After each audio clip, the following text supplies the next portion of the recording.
আল্লাহ পাক বলে যে তুই টেনশন করস কেন, আমি আছি তো। আল্লাহ তুমি কোথায় আছো? রব বলে যে নাহনু আকরব, আমি আল্লাহ তোর অনেক কাছে আছি। আল্লাহ কোথায় কাছে আছো?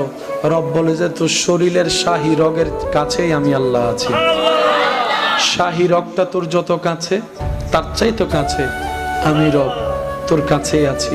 আল্লাহ তোমাকে পাই না কেন, তোমাকে অনুভব করতে পারি না কেন? রব বলে যে আমি তোর কাছে আছি, কিন্তু বান্দা তুই আমার থেকে অনেক দূরে সরে গেছস, তুই আমার থেকে অনেক দূরে সরে গেছস, তুই বিভিন্ন কাজ করে করে আমার থেকে অনেক দূরে তুই সরে গিয়েছস। আমি তোর কাছেই ছিলাম, আছি, থাকবো। তুই আমার কাছে থাকতে জানোস নাই, পারস নাই। আল্লাহ আমি এখন কি করব? রব বলে যে যে দূরত্বটা গুনার কারণে হয়েছে, তুই তওবা করতে থাক, কাছে আসতে থাক, তওবা করতে থাক, কাছে আসতে থাক। সুবহানাল্লাহ। তুই তওবা করতে থাক, কাছে আসতে থাক। আল্লাহ তওবা তো করছি, গুনাহ তো আরো দিন দিন বাড়ছে বিভিন্নভাবে।